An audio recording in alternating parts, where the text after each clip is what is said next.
Good evening.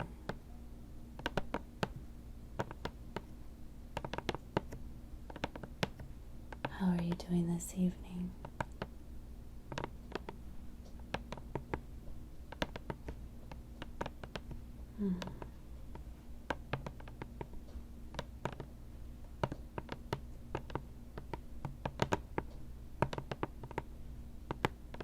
Well, I'm glad that you are joining tonight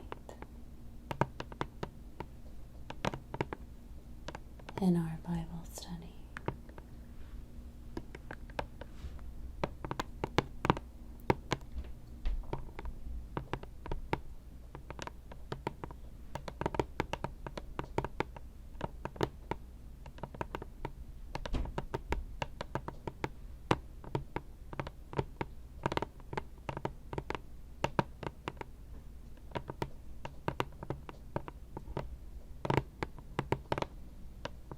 Before we get started,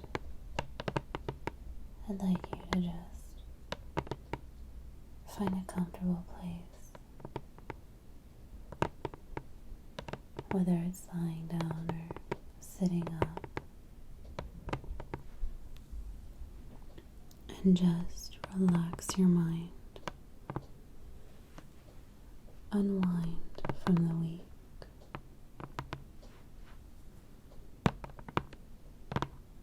Anything that happened, just let it go. You're safe now with me.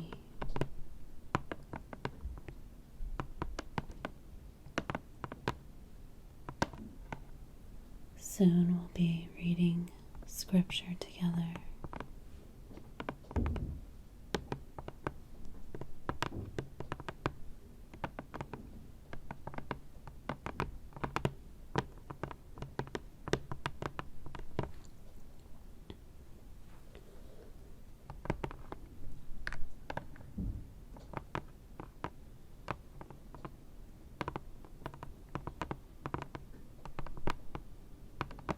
I'd like you to focus on your breathing if you can.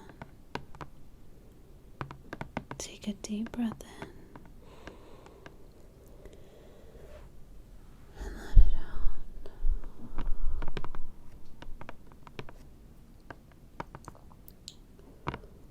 I want you to know that you are loved and you are beautiful. And you're very special and important to me.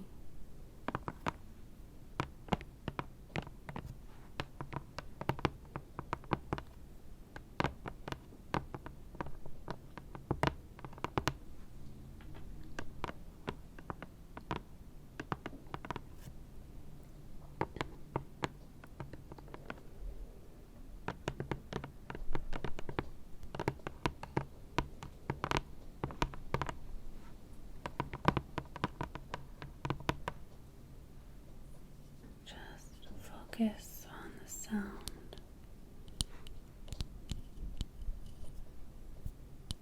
and relax your mind.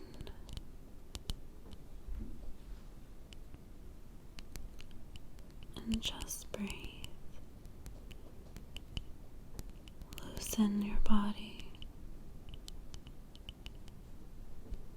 Feel your chest rise and fall with each breath. Maybe tense your muscles briefly and then relax your muscles. And tense your muscles and then relax your muscles so that you can feel them becoming soft.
Are you ready to begin our Bible reading tonight?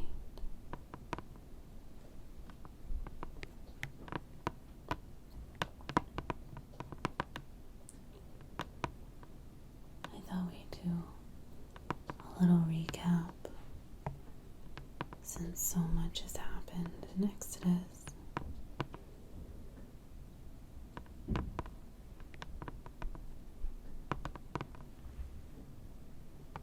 We saw that God was promising action to free his people,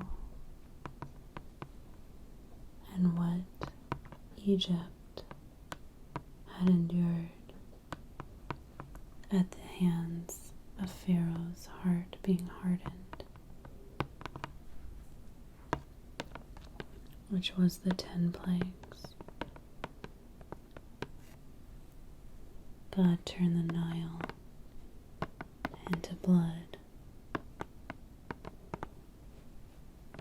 He put frogs over the land, insects,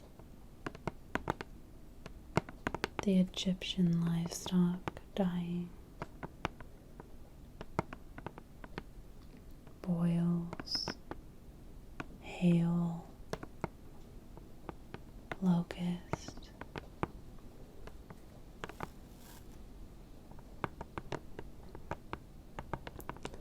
and after the locust, if you'll remember, at this point, Pharaoh's servants were begging Pharaoh to let the sons of Israel go.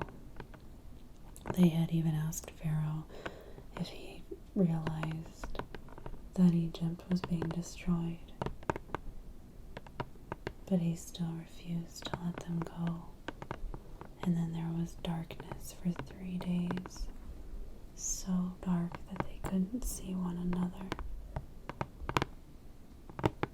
After that, we had the killing of the firstborn. And once that final plague happened, Pharaoh let the people go, and in such haste that their bread didn't have time to rise. Then we concluded Exodus chapter 13.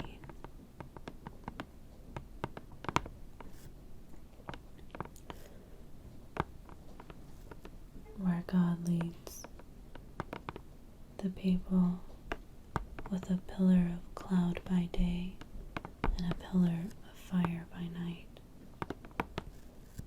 So now we will continue through Exodus chapter 14.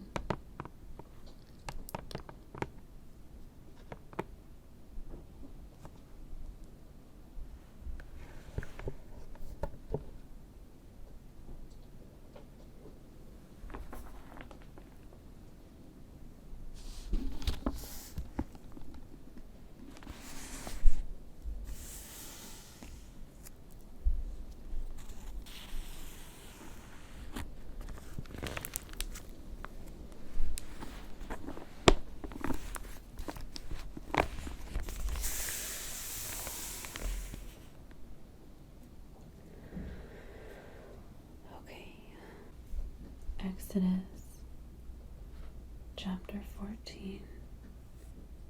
Pharaoh in pursuit.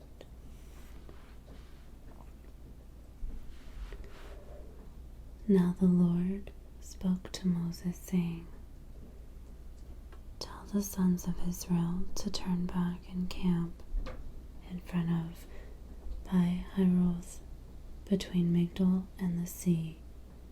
You shall camp in front of Baal-zephon, opposite it, by the sea. For Pharaoh will say of the sons of Israel, They are wandering aimlessly in the land. The wilderness has shut them in, and I will harden Pharaoh's heart, and he will chase after them. And I will be honored through Pharaoh, and all his army, and the Egyptians will know that I am the Lord." And they did so. When the king of Egypt was told that the people had fled, Pharaoh and his servants had a change of heart toward the people, and they said, "What is this that we have done, that we have let Israel go from serving us?" So he had horses harnessed to his chariot and took his people with him. And he took 600 select chariots, and all the other chariots of Egypt, with officers over all of them. So the Lord hardened the heart of Pharaoh, king of Egypt, and he chased after the sons of Israel, as the sons of Israel were going out boldly. Then the Egyptians chased after them with all the horses and chariots of Pharaoh, his horsemen, and his army, and they overtook them camping by the sea, beside Pi-hahiroth, in front of Baal-zephon. As Pharaoh approached, the sons of Israel looked, and behold, the Egyptians were coming after them, and they became very frightened. So the sons of Israel cried out to the Lord. Then they said to Moses, "Is it because there were no graves in Egypt that you have taken us away to die in the wilderness? Why have you dealt with us in this way, bringing us out of Egypt?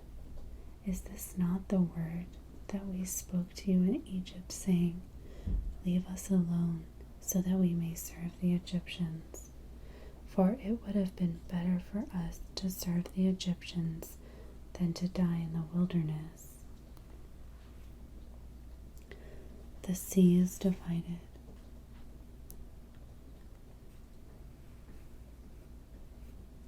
But Moses said to the people, "Do not fear.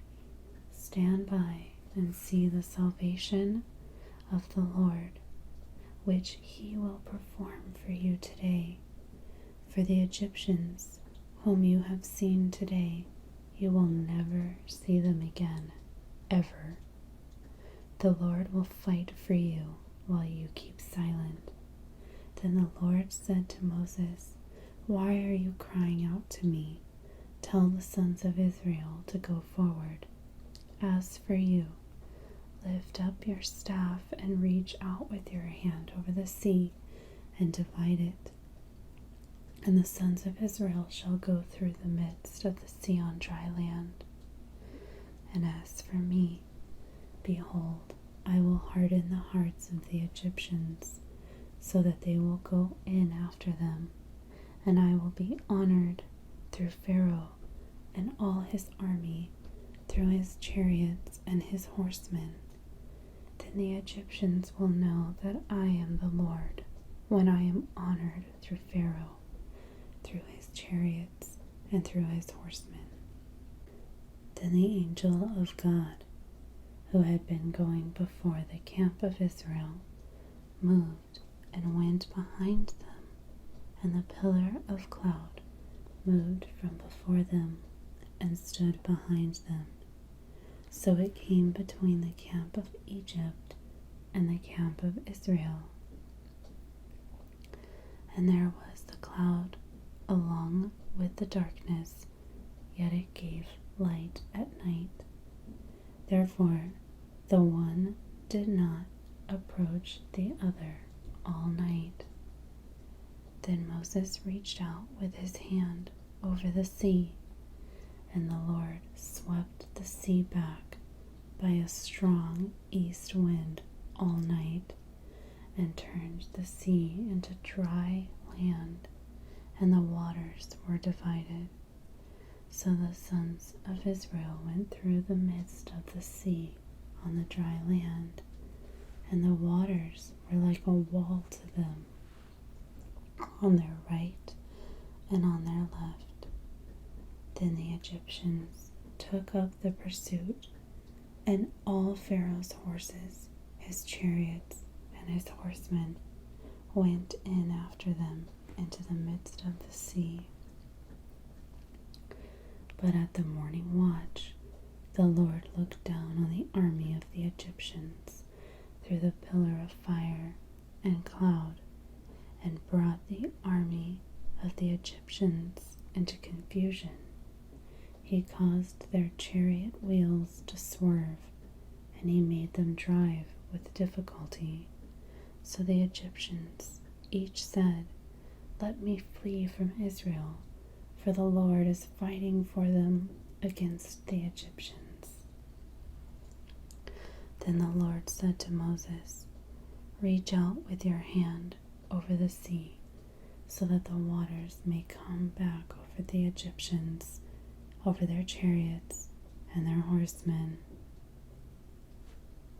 So Moses reached out with his hand over the sea, and the sea returned to its normal state at daybreak, while the Egyptians were fleeing right into it. Then the Lord overthrew the Egyptians in the midst of the sea. The waters returned and covered the chariots and the horsemen. Pharaoh's entire army that had gone into the sea after them, not even one of them remained. But the sons of Israel walked on dry land through the midst of the sea, and the waters were like a wall to them on their right and on their left. So the Lord saved Israel that day from the hand of the Egyptians, and Israel saw the Egyptians dead on the seashore. When Israel saw the great power which the Lord had used against the Egyptians, the people feared the Lord, and they believed in the Lord and in his servant Moses. So that concludes Exodus chapter 14. So next week we will continue through Exodus 15. And I find that what we just read just so powerful. I can't imagine being one of the Hebrews and living my entire life in slavery and then seeing these incredible, unbelievable acts that God does. He swallowed the entire Egyptian army that was pursuing them. Just engulfed them, and when I think about that, I realize that there is nothing that God can't handle. Whatever I feel is pursuing me, as a metaphor, any troubles, anything, I can picture it like the Egyptian army, and God can just engulf it and make it go away. And it's just so powerful. It's very comforting to know. And I don't mean to get all emotional, but it's just so comforting to know that there is nothing that God can't overcome. And it's just a very powerful chapter. So thank you for listening and for being here tonight. And now that the Hebrews are finally free from Pharaoh's hand, they still have a long journey ahead of them, and we will see what takes place in the upcoming weeks. So as always, please let me know if you have any prayer requests or praises that you'd like to share. And just remember, there is nothing that God can't handle.